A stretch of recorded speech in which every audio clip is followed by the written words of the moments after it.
Welcome back to the channel, good friends. Brian from Apex Detail. Today we're working on an E30 BMW Convertible, a 91 to be specific.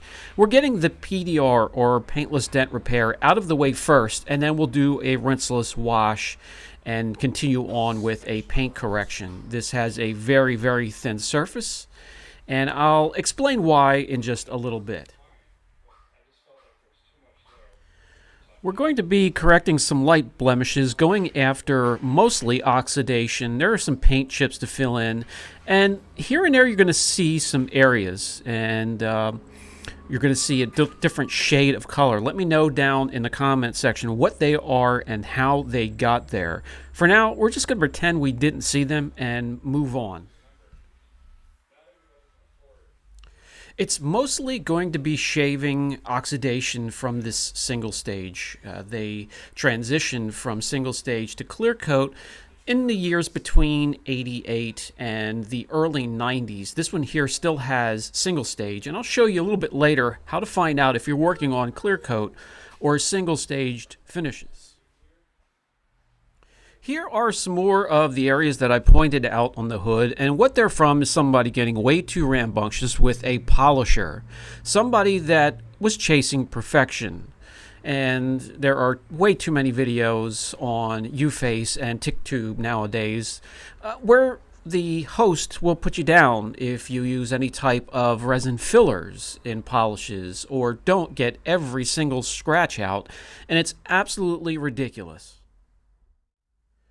Here with the swirl finder, you'll see some of the imperfections a little bit more clearly. Some love marks. This is a harder finish, so it's going to take a little bit of aggression to remove some of these, but we're going to do it very carefully, measuring along the way, every single panel, cleaning out our pads, and I will show you that step by step as we get into this.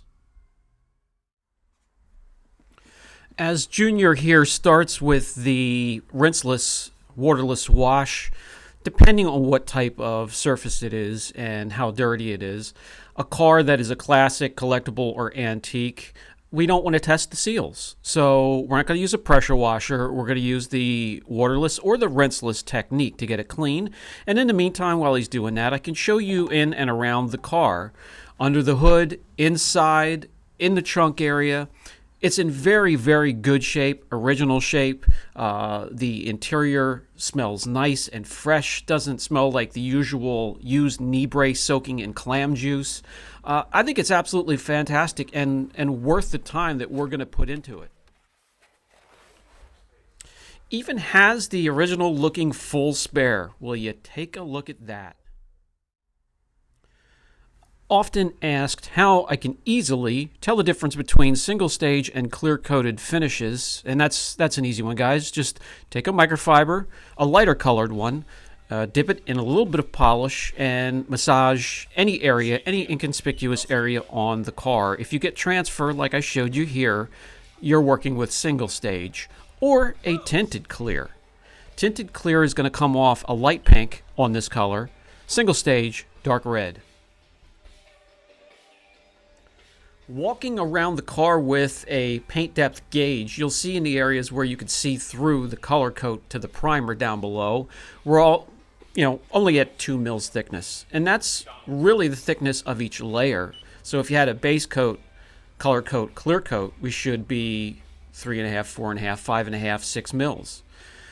Somebody took this down way too far, and we're going to have to keep that in mind. No problem. We'll take care of it.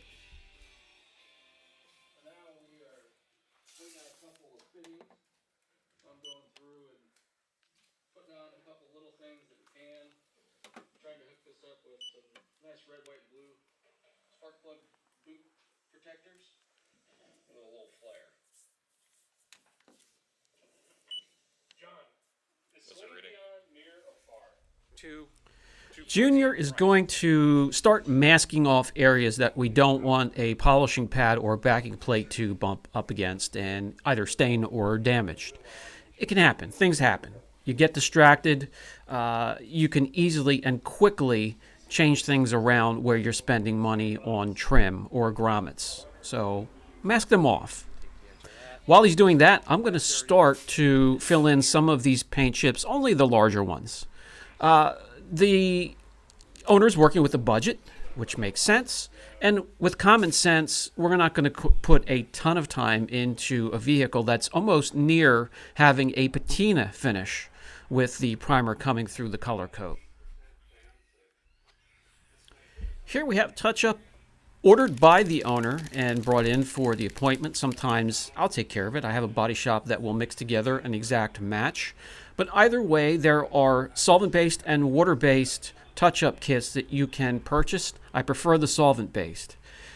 Some of them can take 24 hours plus to cure. So that's going to be one of the first things we get done so it can cure in time before we start getting the polisher and or wet sanding. You can really go down the rabbit hole when it comes to filling rock chips or scratches. With the constant filling and sanding until it's nice and flat, we prefer just filling it in once and moving on with the job. But on some of the higher end jobs, you could put a day or two into it easily.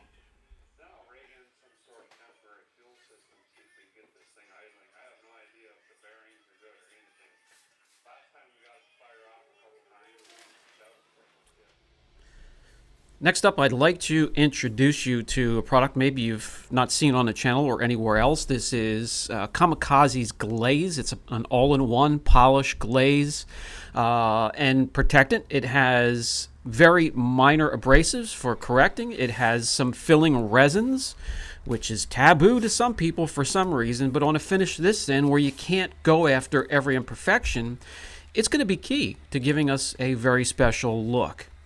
And it also has protection where it can bead and give you a little bit of protection for a month or two.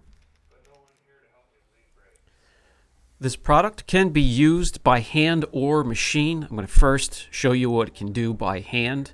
I have a foam applicator. You can use microfiber as well.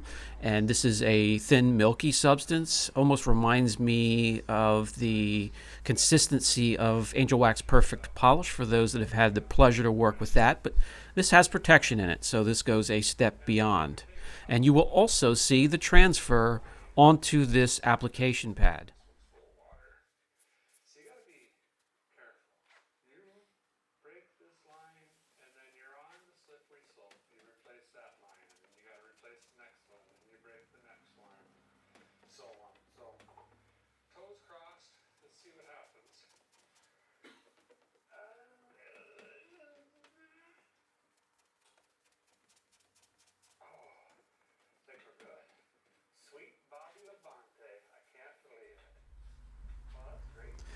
Once you're finished doing your correction, you let it sit on the surface until it slightly hazes over and just wipe off the residue from there, leaving behind the resins and protection. And as mentioned earlier, it can be worked with a machine, a dual action polisher of any size, even a rotary. So let me give you a sample of how that would work. So what I'm doing right now, besides showing you what's going on here, is test areas. Every vehicle, multiple test areas to see what works, starting with the very least aggressive method necessary and working up from there.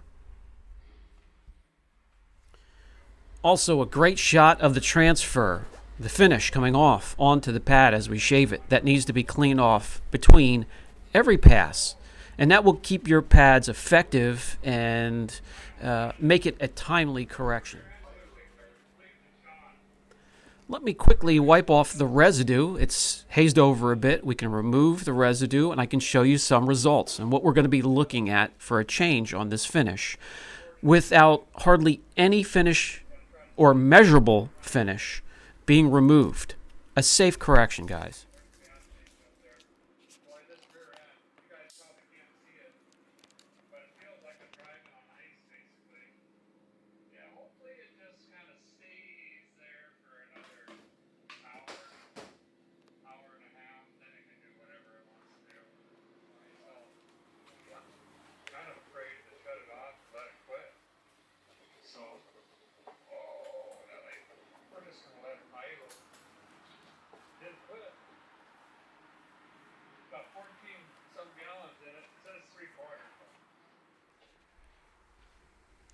One more little test area. We're going to use the machine and a combination I picked out on the hood, and we'll see what type of turnaround. I'm hoping it removes the love marks and the oxidation. There's pitting and some very deep scratches they're not going anywhere. They're going to remain.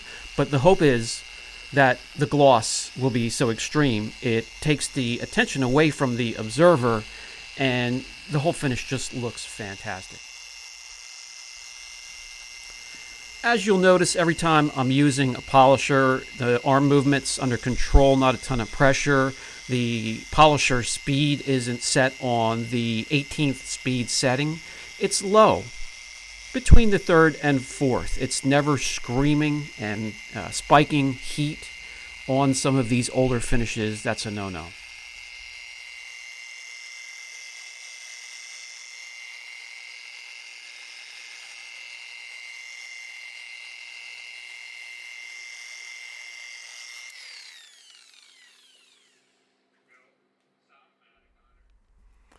And then once again with the Kamikaze glaze, you want to let it haze over a bit. We'll wipe that off, pull off the tape, and we'll come in and take a look. We're also going to measure gloss, the jump we get with this product. I know throughout the vehicle it's going to be low to mid 80s is where we're going to start, and we want to end up, after protection and cure time, way above the triple digits.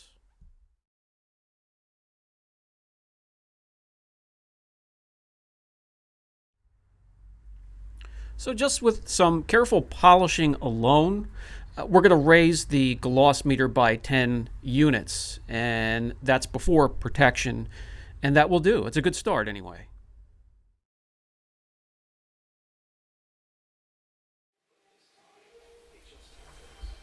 So I'm going to hand off the polishing step here, the rest of it to my son, and the combination we picked out is the glaze with a cordless polisher, 15 millimeter throw, and just an average foam cutting pad.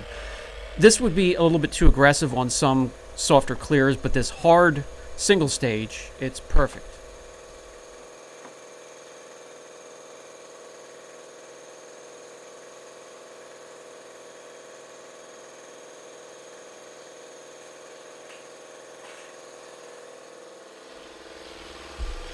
With the shop manager looking over us, Junior will take the larger panels. I'm going to start breaking out some of the smaller polishers. We're going to need all of them, and most of the attachments and backing plates and pads as well. The young man here has come across this more than once or twice, and he knows what to do. He's going to circle the area, and as he gets closer to the center where the paint is the thinnest, it's going to be the lightest of pressure and a pass or two, and then move on, just to sort of clean up the area. Needless to say, no matter which panel we move on to next, within arm's reach will be the paint depth gauge, keeping track of what we remove. What we want to see within the gauge itself is no measurable finish transferred onto the pad.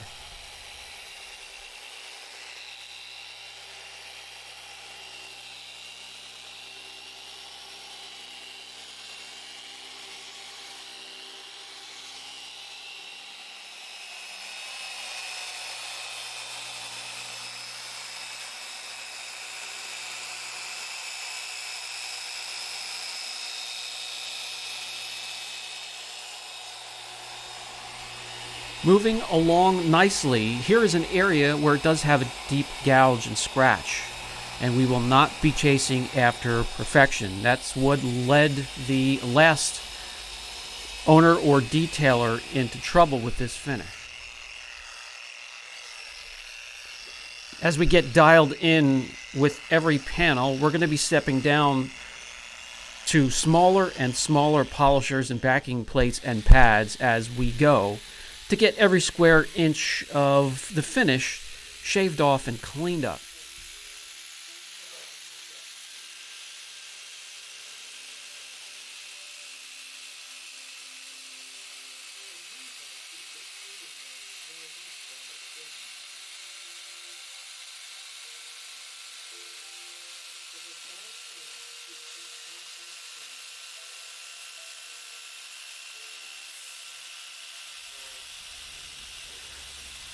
My favorite part of the correction when we get down to the smaller polishers and the more tedious areas of the car. And the pad is, of course, clogged again, for Pete's sake. 28,000 steps today because the pad cleaner is on my son's side. I got my exercise in, at least. And as mentioned earlier, all hands on deck when it comes to polishers and pads and backing plates. All sizes. We did not remove any badges. It was not in the budget, so we polish as tightly up against them as we can.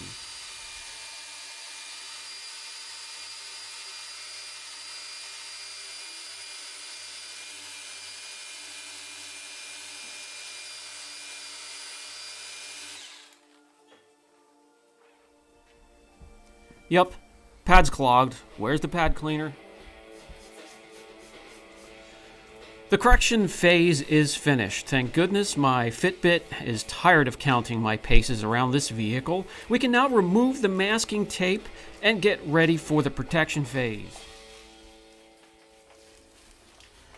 By the way, as we get to the prep stage before protection, I'd like to introduce another product new to the channel.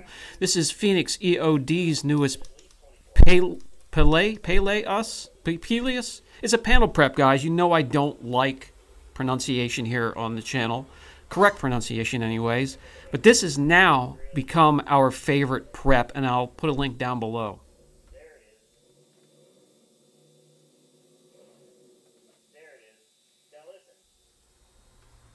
Time to protect, and for this we chose our Blue Collar 2. It's our spray version of a 1-year coating, polysilazane. And for those that have it and they want some storage tips, pull this red safety tab away after you remove the cap, put in the nozzle, use it, pull the nozzle back out, put the red safety valve back in, it's nice and airtight, cap it, wrap some electrical tape around the cap, and store in a nice cool area. You can then soak that nozzle in warm hot water and clean it out and use it again. So yes, the Kamikaze glaze is almost like a primer to the BC2, and they work together. I've used it and looks fantastic and lasts impressively long for what it is. The primer acts like Velcro, wanting to latch on to Blue Collar 2 as we lay it down, and when it cures, I think you're gonna like the way it looks.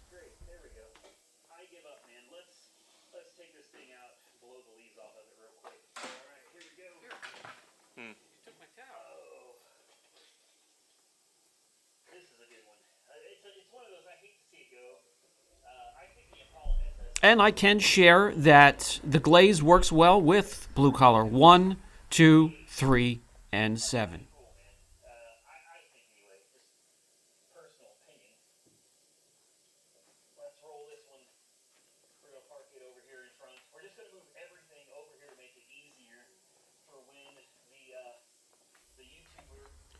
Intense gloss, crisp reflections. When you have a ton of gloss and reflection, it really does take away from some of the imperfections. It takes the attention away from that and onto other parts of the vehicle.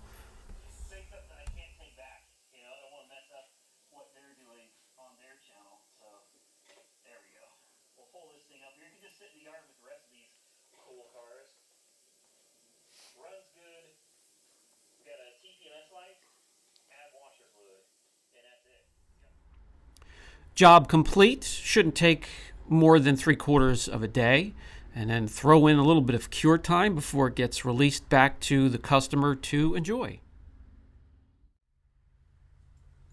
Shop manager pleased, and we have increased gloss by at least 15 units in some areas, and you can see a change visually with your own eyes every 4 to 5 gloss units. So a nice drastic change for the E30. So I wanted to share this video so it shows you can make a drastic change without drastically altering the surface or removing too much single stage or clear coat. Not to make fun of or belittle the person before me that may need an eye-opening and a little bit of tutoring.